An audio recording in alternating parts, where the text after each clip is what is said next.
Golden State Media Concepts Sci-Fi Podcast. Together we dive into the world of sci-fi and science fiction. From episodes of Star Trek, Star Wars, to The Walking Dead, Resident Evil, all the hot new science fiction movies from the back doors of Marvel or DC. The Golden State Media Concepts Sci-Fi Podcast. You'll never look at science fiction the same way again.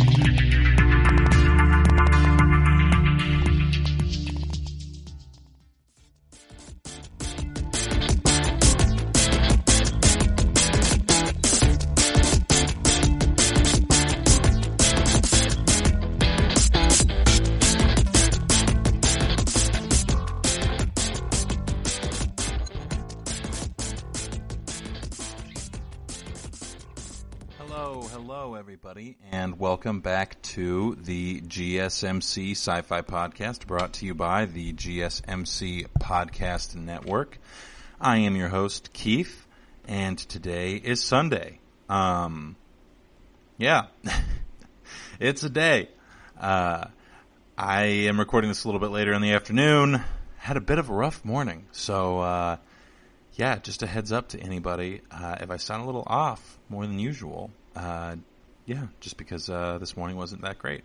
But that's okay. You know, not everything in life is going to go super well. And right now, it's definitely a time where a lot of things aren't going super well for a lot of people. So, you know, if you're struggling with something or if you're dealing with something that's kind of an issue in your life, just know you're not alone. It's kind of good to remember that you're not the only person going through whatever it is that you're going through.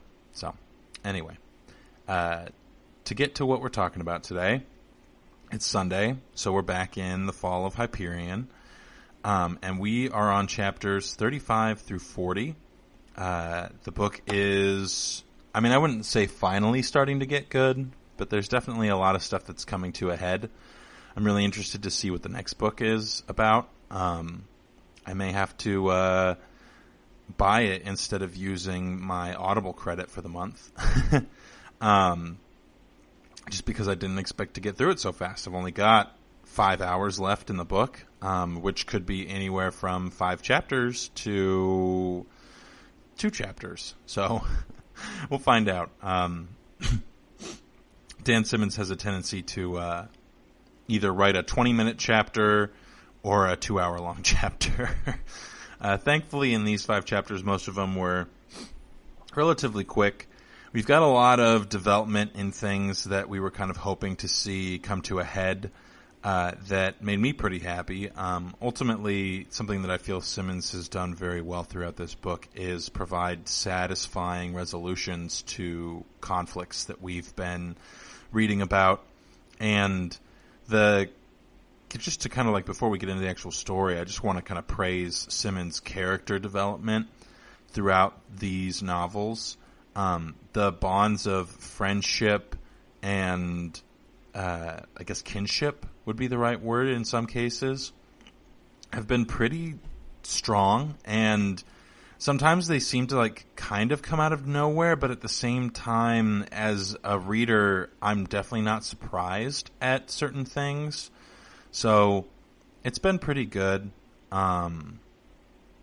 Yeah, I really appreciate that Simmons has taken the time and care to develop these like meaningful relationships between his characters based off of either mutually shared experiences or knowledge of others' experiences, and he's kind of bringing other people into the fold to like replace the characters that have died, which I found to be interesting, especially because, you know, when you read the first book, it kind of seems like, okay, well, we're just going to hear about the Pilgrims forever.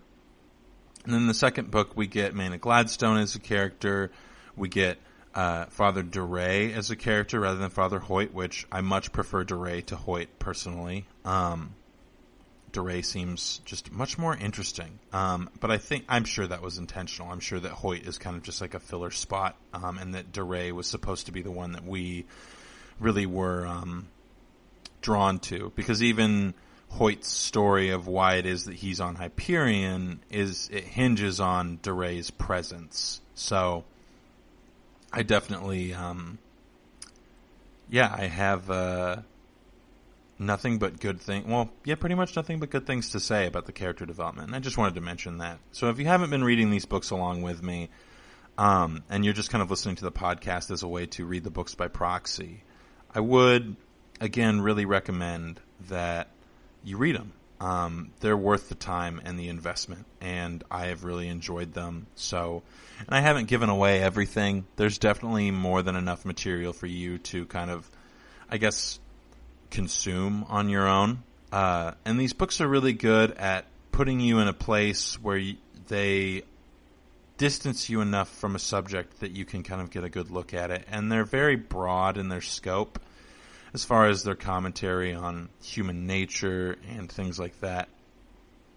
So they're definitely good.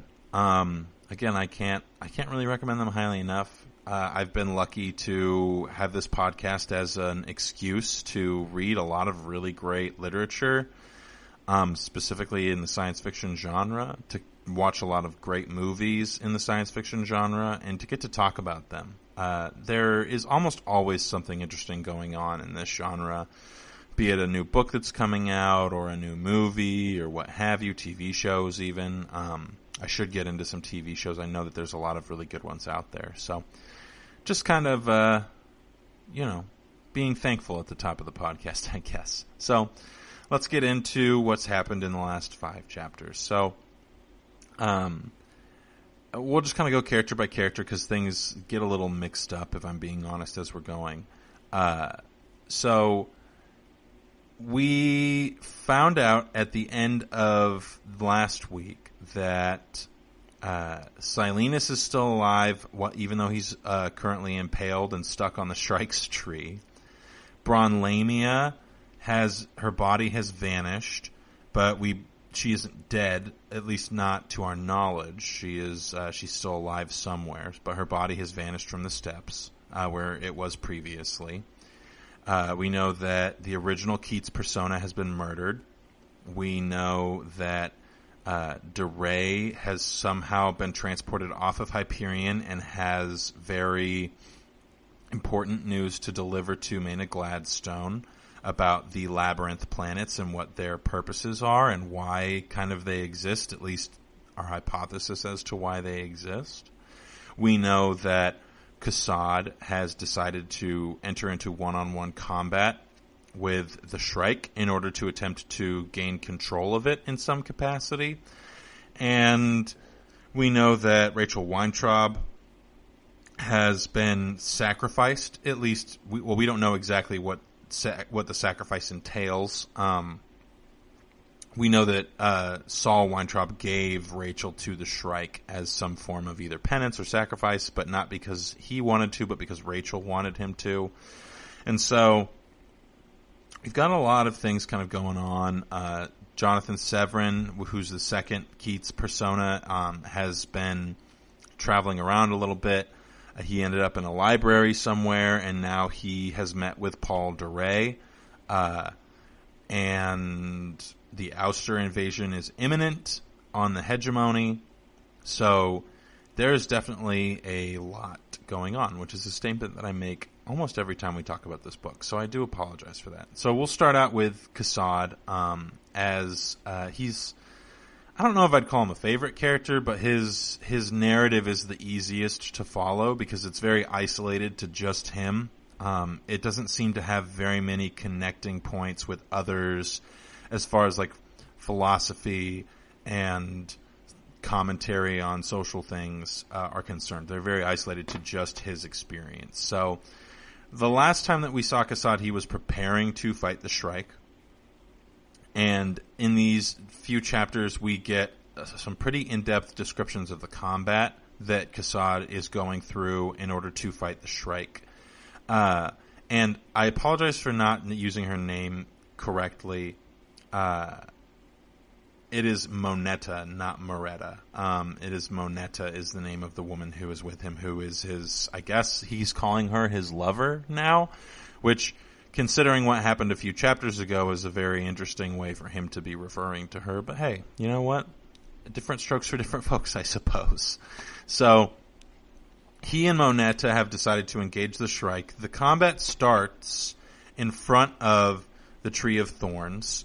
And I wouldn't say that Kassad loses abysmally, but he definitely doesn't win his interaction with the Shrike. The Shrike, of course, what we found out is the Shrike is an organic construct, so it is a robot of some kind that serves as an avatar for a much more powerful AI-type intelligence that has the ability to travel through time and is currently, I guess, hunting down the empathy portion of the god of the humans. So there's a little bit of like kind of a mythology / mysticism that's happening in these books. I mentioned last week that there was a principle called the prime mover, which is something that is mentioned a lot in like Jewish theology, Maimonides specifically, who I have been reading / listening to his audiobook lately. So Kassad is fighting the Shrike. He feels very empowered by the fact that he's doing this one-on-one. What we kind of know about Kassad is that he holds to the values of a combat code called the New Bushido, which basically is based on the similar codes to the samurai and a lot of Eastern warfare ideas. So like, I don't know any others off the top of my head. I want to say the Art of War is in that same kind of like zeitgeist of Eastern philosophy when it comes to conflict. But I don't know for sure off the top of my head, and I don't want to misquote or appropriate anything that shouldn't be appropriated to that particular culture. But he is very passionate about this. But because he is losing and losing pretty badly, and Moneta does not want him to die, Moneta interferes and takes him into the future. So what we find out is that the Shrike is not the only thing that travels through time or the only thing that facilitates time travel. So what I found to be interesting is that Simmons is kind of taking... Normally when you do time travel, you take one of two approaches. You either do alternate timelines or you do simultaneous timelines. And it seems kind of like Simmons is interweaving those two ideas to where there are certain things that are interacting with like a simultaneous timeline that can be altered, but that the outcome ultimately doesn't branch out into a million different outcomes. It branches out into one possible outcome. But again, you know, if you're familiar with time travel, one of the biggest difficulties with actually effectively writing it into a story is that if someone has time travel, they just have an unlimited number of times to try something new over and over again. I wouldn't be surprised to see something cyclical like that occurring in Hyperion. It would be kind of fitting of Simmons' general commentary and what seems to be his belief structure about religion and humanity in general is that it kind of occurs in this cyclical fashion that almost exists outside of space-time. So the individuals who interact with space-time in a way where they're not temporally bound, it makes sense to me that he would maybe end the novel by saying like, and now we're going to try it again because we messed it up the first time. So we'll see how that goes. But he loses to the Shrike. Moneta takes him into the future, and he's surrounded by a bunch of people who are in those same skin suits that he is in. So these skin suits are basically like the super advanced form of armor that we find out can actually like suture wounds and like have healing stems in them. Healing stems are like a futuristic-y healing packet that, I don't know, injects into your skin or something along those lines. Obviously, this is science fiction and it's the future, so the medical care is pretty advanced all around. So we find out that Moneta can travel through time, and she takes Kassad into the future, whereas he is healed by someone else who's wearing a skin suit, like rapidly healed. So basically, instead of having, because just to list off some of his injuries, broken ribs, completely torn Achilles, like tons and tons of bloody wounds from the Shrike's razors, because they can obviously, of course, penetrate through the armor, because it wouldn't make sense if he was invincible, because then it wouldn't really be combat per se. But then they go back in time. But the time at which they go back to, there's another thing happening concurrently with Saul Weintraub and, gosh darn it, why did I suddenly forget her name? Braun Lamia. So, just to kind of like transition a little bit, we'll finish talking about Kassad because he does have a little bit more going on. But Braun Lamia has appeared in a storm immediately following Weintraub's willingness to sacrifice his own daughter to the Shrike. So we're going to keep talking about those things and what it has to do with Kassad right after this first quick commercial break.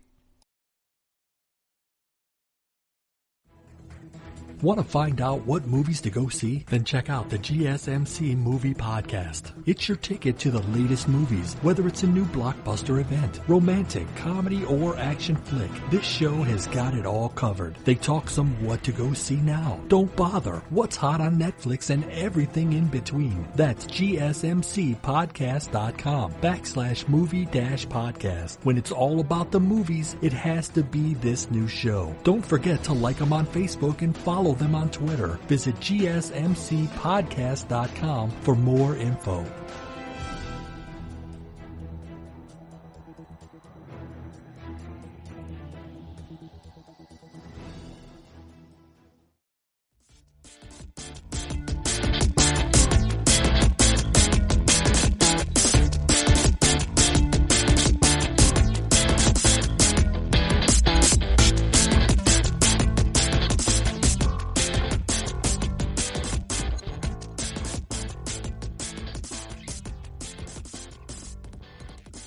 Welcome back, everybody.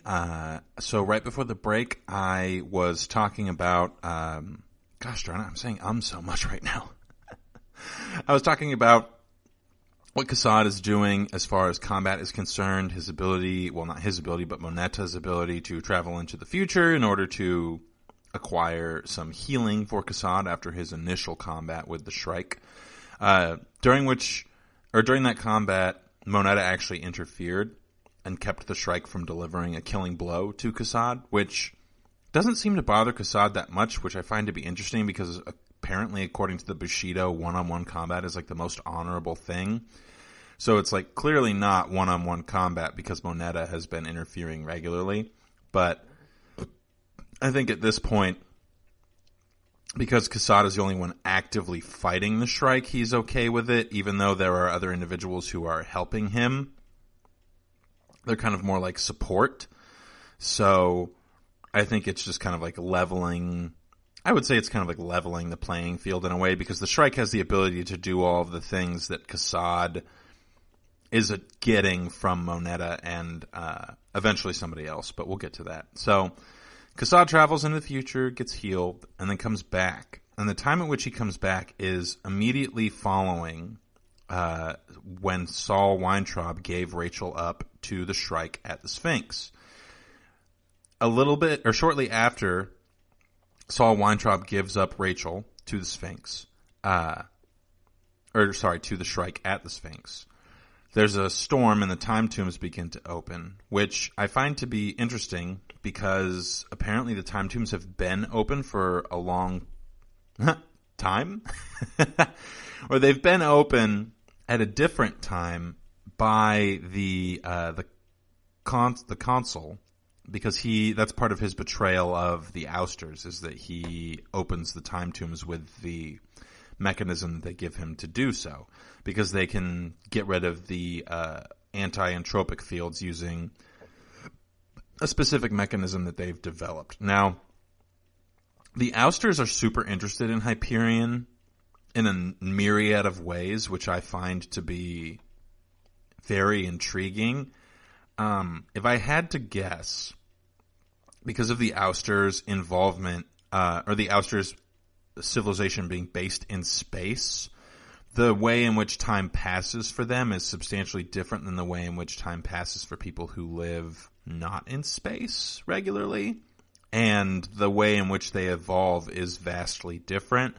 And we will get to that when we start talking about the consul, which I will talk about right after I finish talking about Kassad and Lamia and Weintraub. So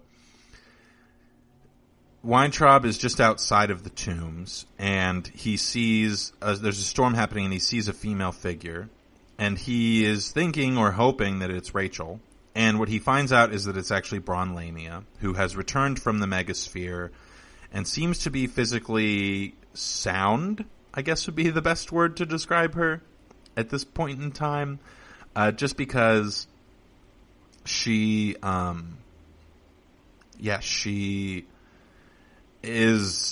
seems to be fully in full working order. The shunt that was put in the back of her skull by Johnny back on, was it Lussus? I think it was Lussus. They were in some slums that had a specific name. Lussus is also the home of the Shrike Church, which I found to be very interesting. But Lamia has had that shunt removed completely, and she doesn't have any scarring at all, which is really weird because the Shrike supposedly yanked it out of her head, which it's implanted in her skull, so take that for what you will. But Lamia and Weintraub have been reunited, and they are the only ones left. So they are caught up in this storm. They see this weird thing happening in front of them with a lot of explosions and such. And those explosions are actually from General Kassad. So when Kassad comes back in time, he is able to grab his assault rifle and some grenades, apparently, and he gets to fight the Shrike again. But at this point in time, the Shrike is going towards Lamia and Weintraub, and Kassad decides that he's going to defend them. It seems like a lot of the pilgrims have become, maybe not friends, but begrudging family is the best way to describe their relationship, I would say. So they've begrudgingly become family with each other. And so he decides he's going to save them. And he fights the Shrike by basically melting the sand beneath the Shrike into molten hot glass using the laser on his assault rifle. And it works pretty effectively. But because the Shrike can jump in and out of time, it can escape and run away when it's kind of getting close to losing in a battle. And so the Shrike decides to go back in time. It also, for the first time in all of the novels, makes noise that isn't just the clinking and clanging of its blades and it walking. So it screams, which apparently is just this gut-wrenching, mind-boggling sound that nearly knocks Kassad off of his feet, and then it transports him to the inside of a wind ship, where Kassad fights the Shrike and gets wounded a lot, and there's a ton of blood everywhere. The tie-in, and this is my guess at least, is that this fight takes place in the room where Het Mastine was sleeping. And so while Kassad is fighting the Shrike, I can't remember the name of the organism, but basically it's the organism that the Templars used to power their world trees, hawking drives. Their faster than light travel is powered by these things. I'm sorry that I can't remember the name. I'm terrible with names, you know that. I was calling Moneta Moretta for a long time.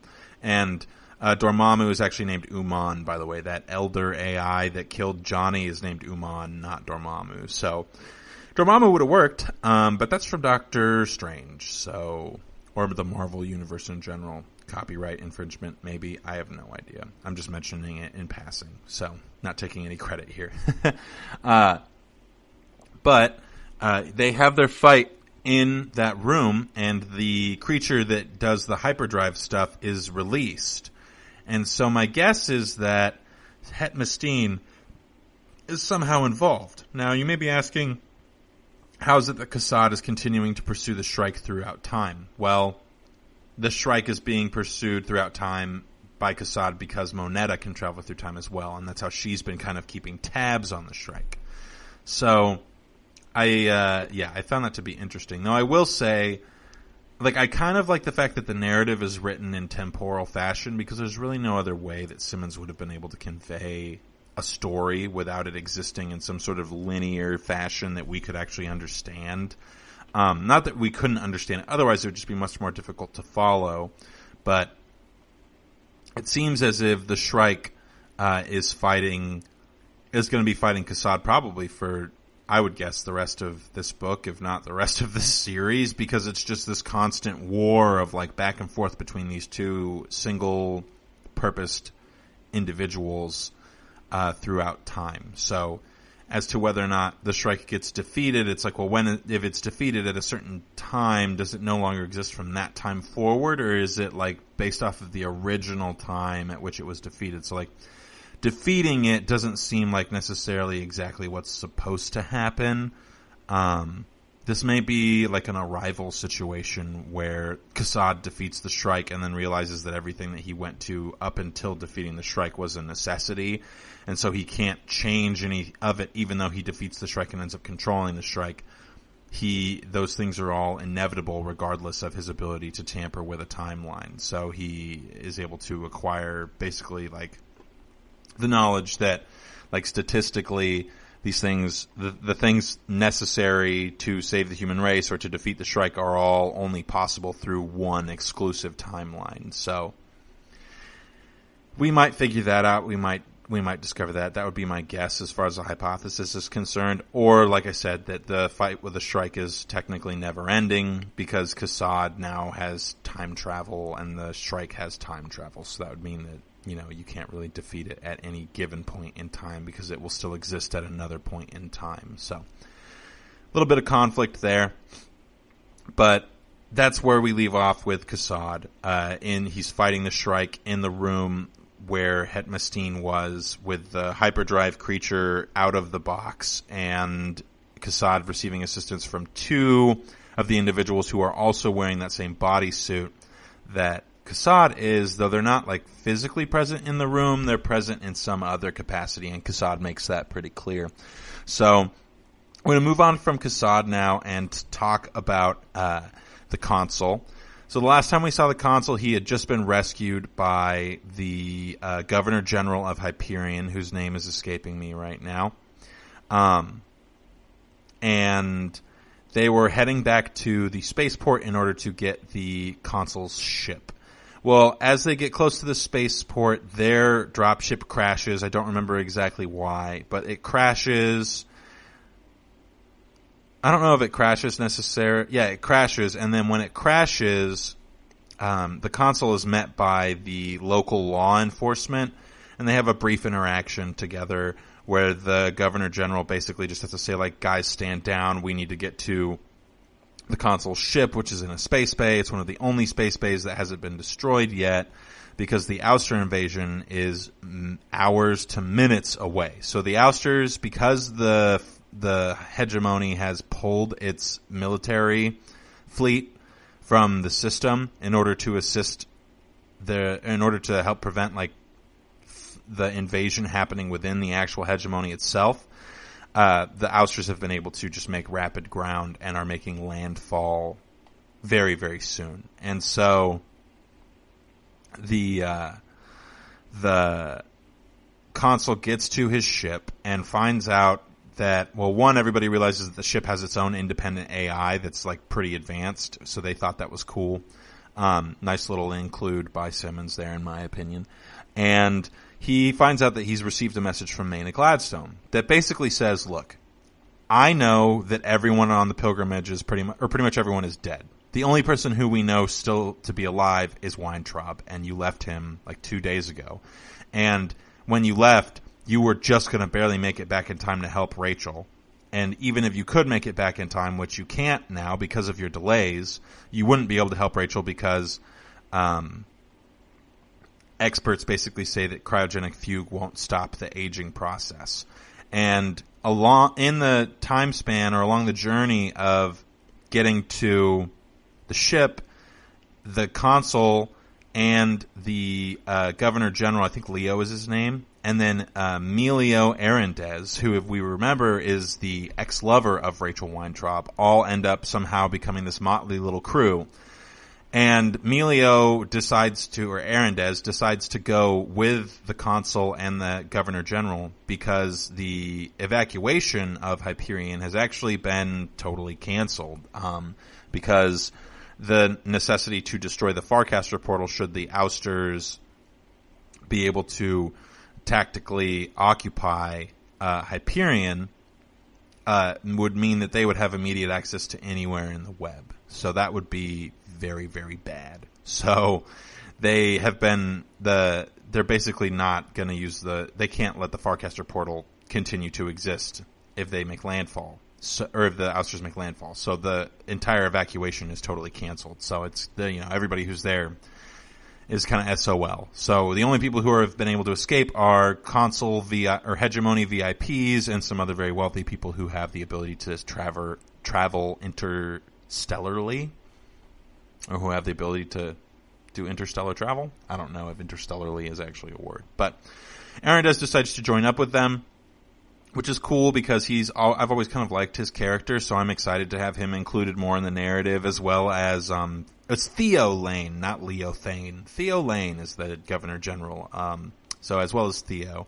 So I'm excited to have two new characters kind of enter into the fray. And we find out is that Gladstone is actually requesting that the consul, instead of returning to the time tombs to try and save Lamia, who they don't even know to be alive, or Weintraub, who they also don't even know to be alive, she's requesting that he actually go to the ousters and attempt to negotiate either a ceasefire or a treaty or something that will stop the ousters from continuing to do what it is that they're doing, which I will be talking about right after this next quick commercial break.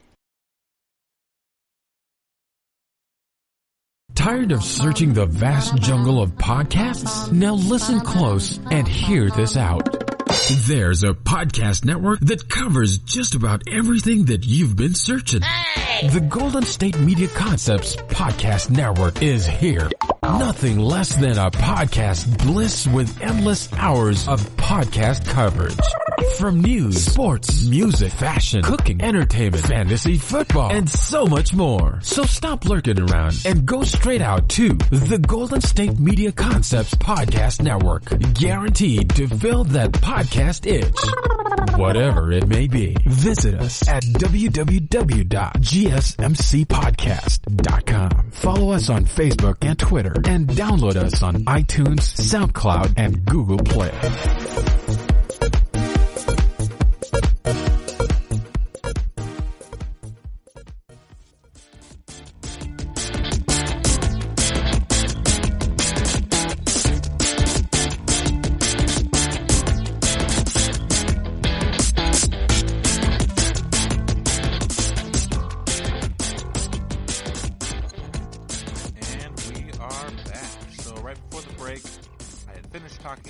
Assad was at. If you remember, he's fighting the Shrike in the room on the wind ship that Het Mastine was staying in. So we're kind of getting a little bit of like connect the dots there.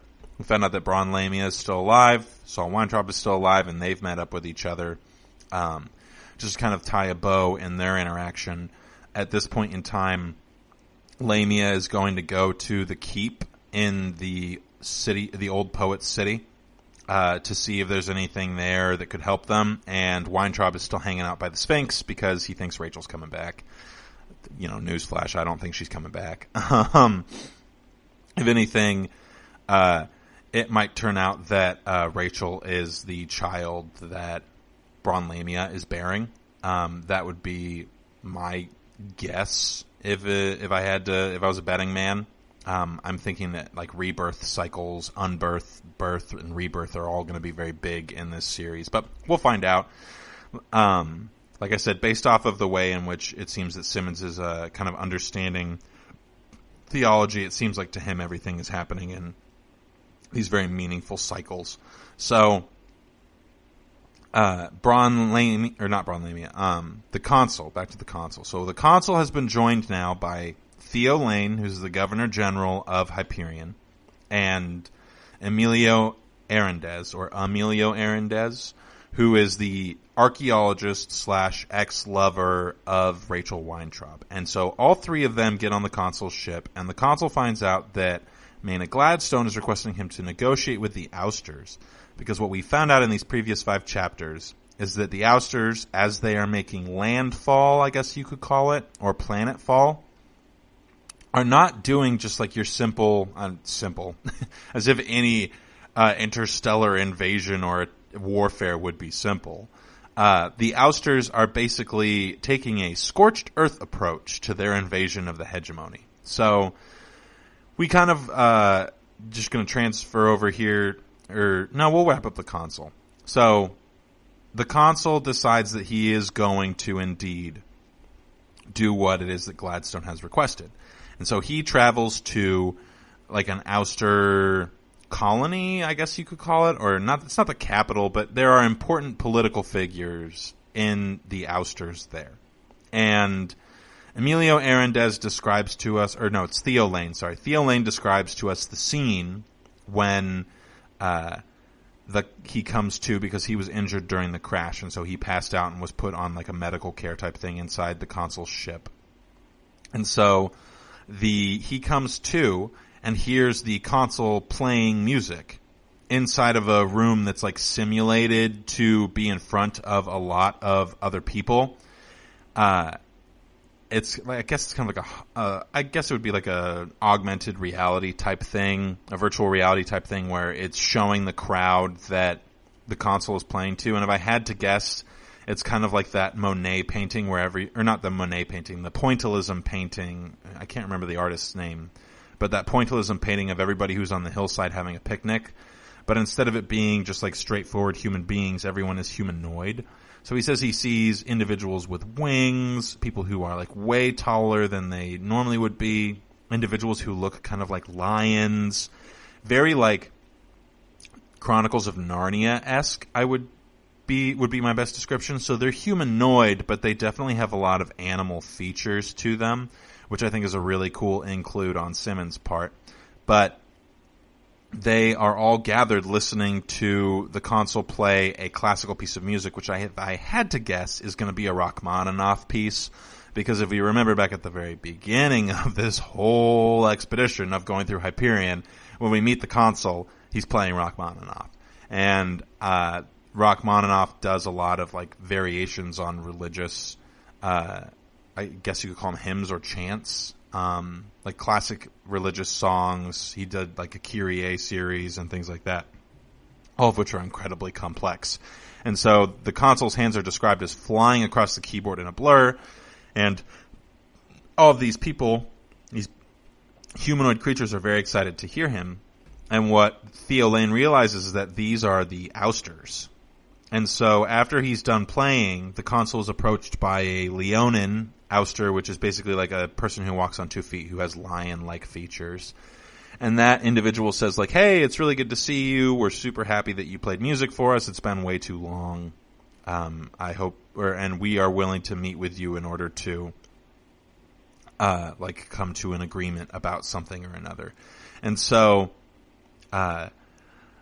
it looks like we're going to get some interaction between some diplomacy or diplomatic interaction between the consul and the ouster government, which I'm interested to see, because it's very clear that the ousters have reached, it seems as if there's like a point of evolution for all 3 of the primary races, the technocore, humans, and the ousters.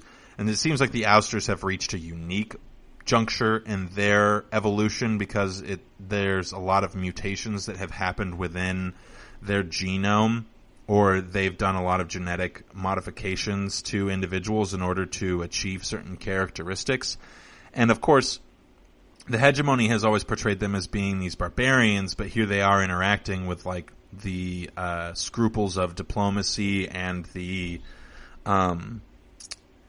I can't think of the word for some odd reason, but it's basically, like they're operating under like sociological norms in some capacity. So, and they are distinctly human. Like Simmons makes a point to say that Theo Lane realizes that these are humans, even though they don't look like humans in the way that Theo Lane would be most familiar with humans looking. And so,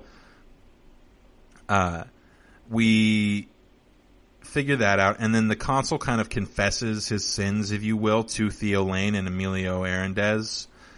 It might be Emilio Arendez. Not totally sure. Basically tells them that he both double-crossed the hegemony and the ousters in the same hand, and has admitted to the ousters as well, hey, by the way, I murdered 3 people.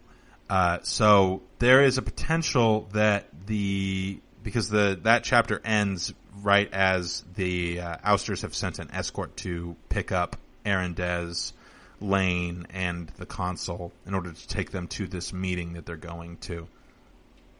So it ends with basically Arendez saying, like, Arendez hasn't decided if he's mad at the consul or not yet, which I find to be interesting. At this point, it seems kind of pithy that he betrayed them, because it seems like the conflict that they're currently embroiled in was inevitable regardless of the consul's betrayal or not, because the ships from the ousters that are reaching the hegemony right now would have had to have been traveling for almost a century in order for them to get to where they wanted to go in a timely fashion. So it kind of seems irrelevant that the consul betrayed both groups of people. And both of those groups of people, that being the hegemony and the ousters, are kind of realizing that the technocore seems to be kind of like the main issue that they really ought to be worried about. But we'll get to that after this. No, we're not doing a commercial break right now. Don't worry, we got a few more minutes. But, so Arendez and Lane realize that this could either be negotiations, a trial for the consul, or both. Ultimately, which I have a feeling that's what it will end up being, is that it will both be a trial, maybe even a trial, negotiations, and an execution in some capacity. Gladstone has reached out to the consul and has asked for several important bits of information: why they're interested in Hyperion, where the technocore is physically located. That seems to be a big point of contention right now, as well as like what it would take for a ceasefire, why it is that the ousters are taking the approach that they are to the invasion, and things like that. So that's kind of where we leave off with the consul. And on the note of Maynard Gladstone,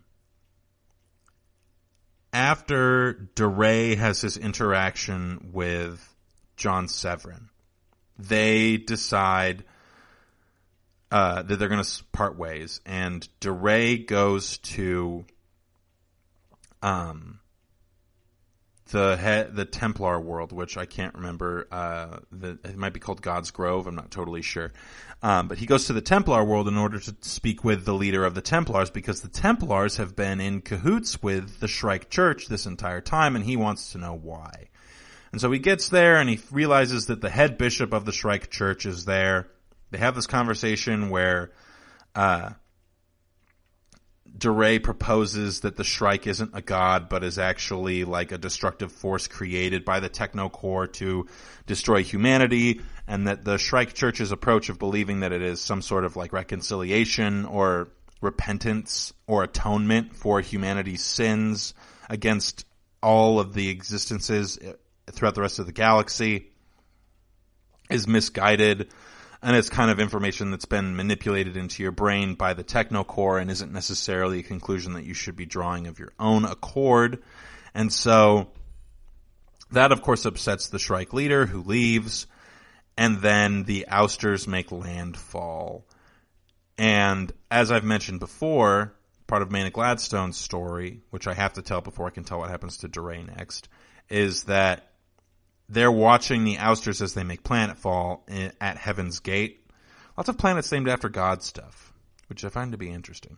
As they make planetfall at Heaven's Gate, instead of invading, they basically just blow it to bits. They launch tactical nukes at it, and they have these huge lasers that are basically like, I don't know. They're like, if you had a saw that was like kilometers wide that you could just shoot at the Earth and destroy it and like burn everything to a crisp, that's pretty much what they're doing. They're basically turning the planet into nothing but rubble. And so that is a surprise to the hegemony, because they thought that the ousters would at least attempt to occupy some of these planets, but they're not doing that at all. They're basically just blowing them to smithereens and then moving on. I would guess that they're doing that because those planets represent tactical advantage for the hegemony, so they don't want to occupy them, because then the hegemony might try to retake them, and that would force them to spread their forces out to continue occupying important planets. So rather than doing that, they're just going to kind of strike at the heart and destroy things along the way. So the Templar believes that the ousters will not do that to God's Grove. He thinks that because there's no military force present there, they'll interact with him peacefully. That is not what happens. They do the same thing to God's Grove that they did to Heaven's Gate. And in addition to what they did at Heaven's Gate, we now realize that the ousters have plasma bombs, which are apparently a bigger deal than nukes. I would guess because the hegemony doesn't have any idea about the technological advancements that the ousters have made. I'm going to guess that they're like a superior society, both in like firepower and population size and things like that. So I would guess some of the interactions that Simmons are going to have us see between the ousters and humans is that humans are ultimately going to be humbled in their approach because the ousters have out-evolved them by renouncing certain ideas that exist within humanity. So we'll see how that goes ultimately. But Duray is on God's Grove as the destruction starts to occur. And as I'd mentioned before, the hegemony will not allow the ousters to get anywhere near the Farcaster portals, which are basically just giant holes in space-time. They're not teleporters. They're like literal transporters. And so you're basically stepping through the vastness of space in an instant through a black hole, which I think is a nice, interesting little tidbit that he threw in there. So Duray is interacting with the leader of God's Grove, the voice of the tree in God's Grove. That planet starts to get destroyed, and at the absolute last minute, the leader of the Templars throws Duray through the Farcaster portal, and Duray ends up in Tau City Center in Government House, which is where Maina Gladstone and all of the other senators are. And he's injured pretty badly because of all the damage that occurred to him, both at being suddenly thrust through a Farcaster portal as it was being basically powered down. Like literally the edge of his shoe gets cut off in the portal because, as he's traveling through it, it gets turned off. And so he ends up in Government House with Maina Gladstone. So I can finally talk about what's going on with Maina Gladstone. And that will be right after our last commercial break. Watching TV has changed over time. Streaming has become the new norm. That's why Golden State Media Concepts television podcast dives headfirst to the world of cord cutting. Want to be on the loop of what's hot in Netflix? Or if it's not a preference, what about original shows in Hulu? We've got you covered. Join us as we fill in the blank and talk about movies to stream and what show you should be binging. This is the Golden State Media Concepts television podcast.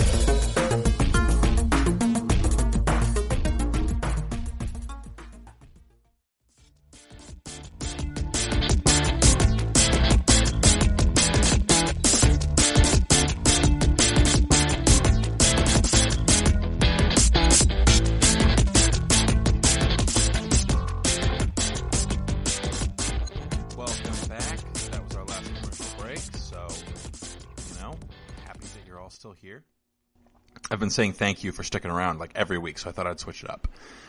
Right before that break, we were talking about how Duray had ended up on Tau City Center and Government House, so he can finally communicate with Maina Gladstone, who's the CEO of the Hegemony, which is super important because he's the one who has the knowledge that would prevent Gladstone from letting the Technocore set off the death bomb that they have that would basically destroy all of humanity and the ousters in the process. So, big deal that he gets there. And one of the reasons that I didn't think he was going to get there, I'll talk about in a second after I talk about what's happening with Gladstone. So Gladstone has been basically watching the ousters destroy planets, like completely annihilate planets rather than occupy them, which is not great. And her most trusted advisor is currently absent, that being Lee. And then Jonathan Severin also is absent. And so she is in a really precarious position. So we get introduced to another one of her advisors, whose name I can't remember right now because we just got introduced to her in the last 5 chapters. So Gladstone's other advisor is a very astute black woman. And I only say that because that Simmons makes a point to describe her as being that. And they are basically fighting. They're not only are they fighting against the time of the invasion, but they're fighting against time in regards to the fact that the Senate is ultimately, they believe, going to take a vote of confidence against Gladstone and basically say that she is unfit to lead. So they will be removing her from her position as CEO of the hegemony, which is not good because, in the words of the advisor, the mob has not realized that it is a mob yet. So originally when Gladstone has kind of like come to the conclusion that there's going to be a vote of confidence against her, her advisor says you probably have 72 hours before this vote goes through and you will lose it because there's enough support in the Senate for them to remove you from office basically and replace you with somebody else. And her replacement is another senator whose name I can't remember. It's a Russian sounding name. It's like Shurovitz or something like that. Cherowitz? I don't remember exactly. I apologize. But I'm sure he'll become a very important character. We get introduced to him at the end of these chapters, like literally in chapter 40. Gladstone has a discussion with him where he basically says, like, what is going on? And just so you know, you don't have 48 more hours because it's been a day at this point from when the aide initially gave the estimate. You have 8 hours before the first vote of confidence occurs in your ability to lead, and you are going to lose it. Gladstone says, well, you're going to be my replacement, and everybody knows it. So there's no reason for us to be worried about that because, you know, you can kind of do whatever you want from that point on. But she says, he tells her that she has 8 hours, to which she responds, good, that's all I'll need. So there's definitely some interesting machinations occurring in Gladstone's head that I don't really have any idea about. I know that she doesn't want to use the death bomb. We find out that there is already a working prototype of the death bomb, and it's already loaded up onto it's not a flagship, and it's not a drop ship either. Seed ship. It's already loaded up onto a seed ship, so it's ready to go. Which, again, I've mentioned before, if the Technocore had the ability to use this, I don't know why they needed to get everybody warring with each other in order to use it. Like, they could have just done it. If it's going to kill all of humanity, then, like, really no negative ramifications there for them. But I think it's in part because the Technocore doesn't all agree with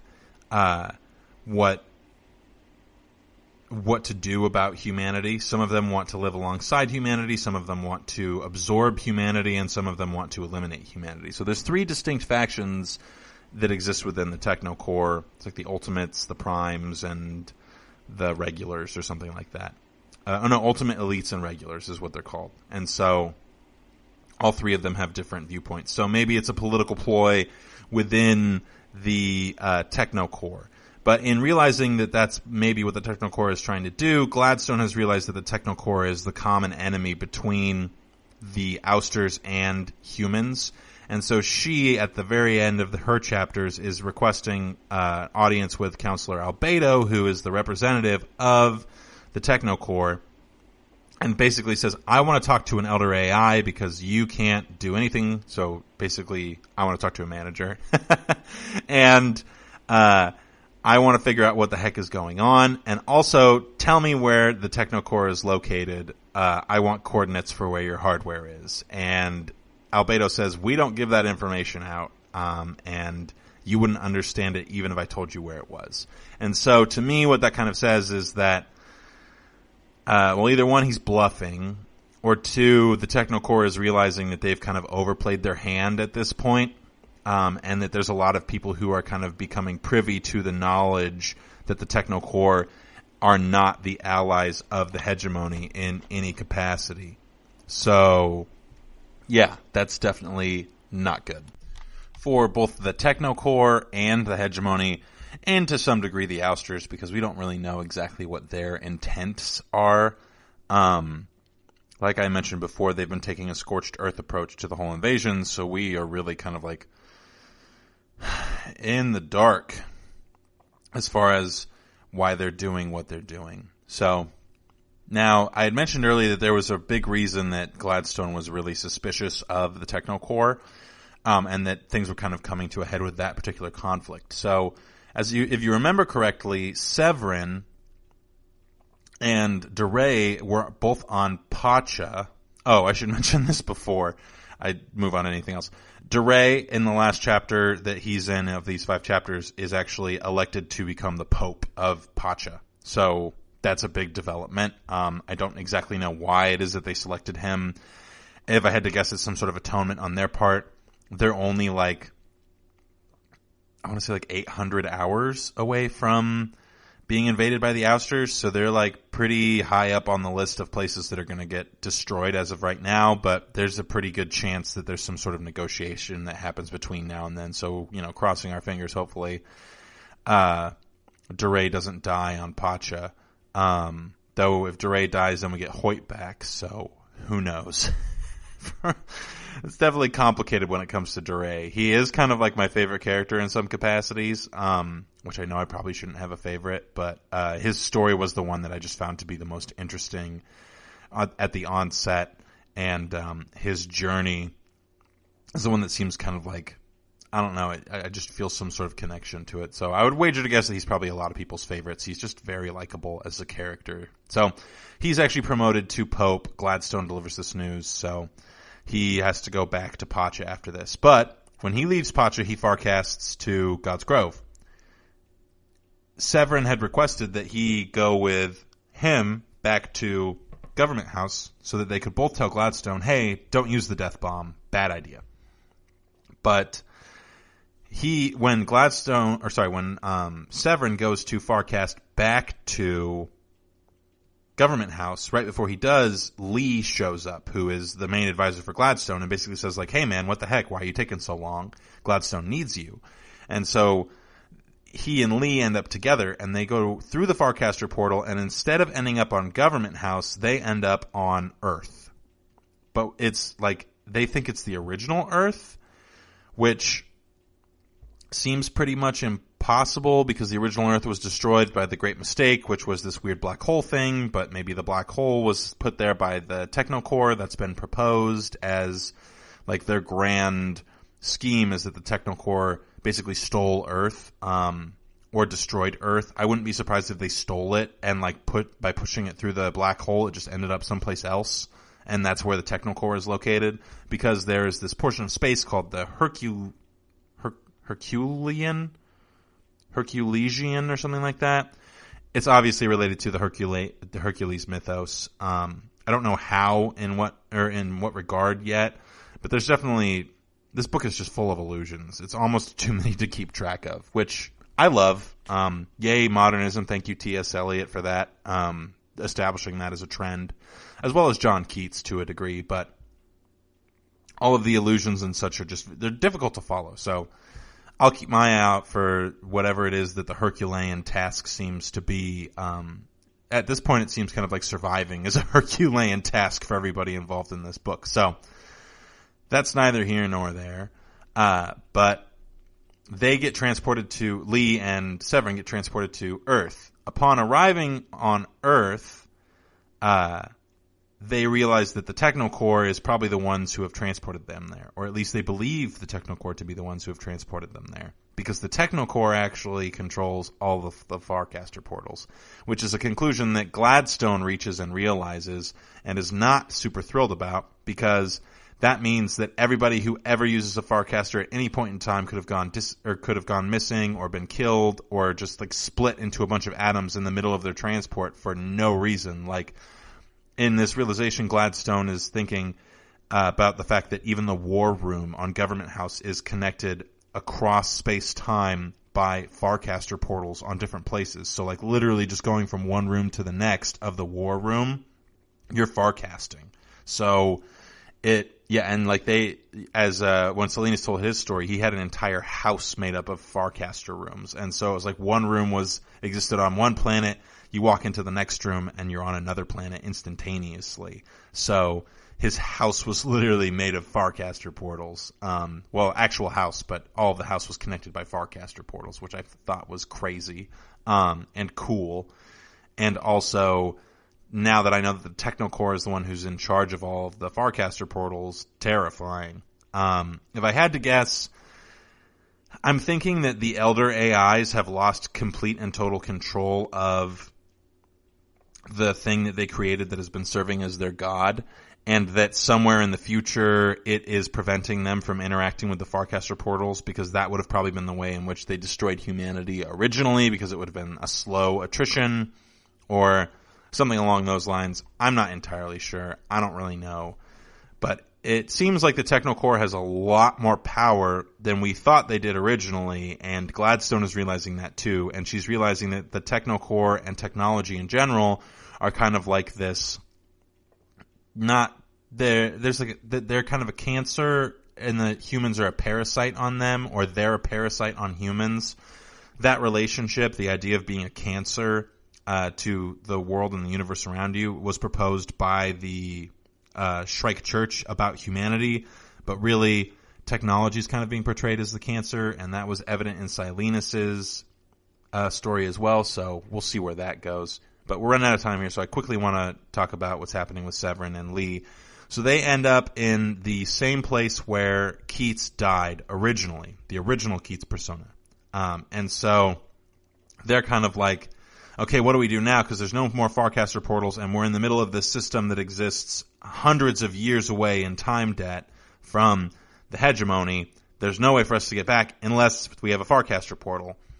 While they're there, John Severin comes down with tuberculosis, aka consumption, the original way that Keats died, and starts hemorrhaging. And so he's dying, obviously, or his body is at least. And then the Shrike decides to show up, which freaks Lee out a lot. We find out that Lee is this very kind man who ends up assisting Severin quite a lot in his recovery, quote unquote, process. There is no recovering. If he's anything like the original Keats, he'll just die this way. And so they're stuck and stranded on this planet. Gladstone can't communicate with them. They can't communicate with Gladstone.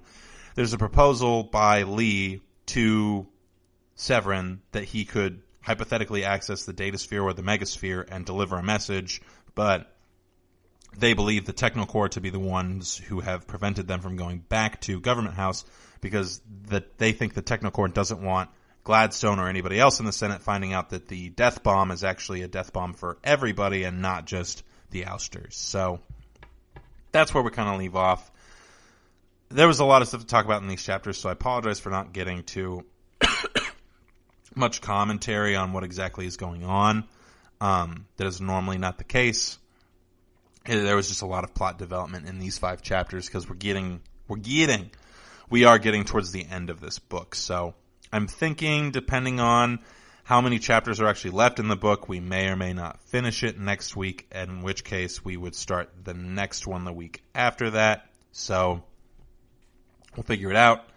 But aside from that, that's all we've got for this week. So I hope that you enjoyed my retelling of what's going on in the book. If you are reading it with me, I hope I touched on some things that you missed.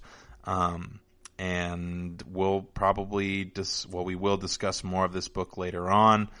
And I really appreciate everybody listening. If you liked this and want to subscribe, if you're currently reading the Hyperion novels, definitely give us a like, give us a follow.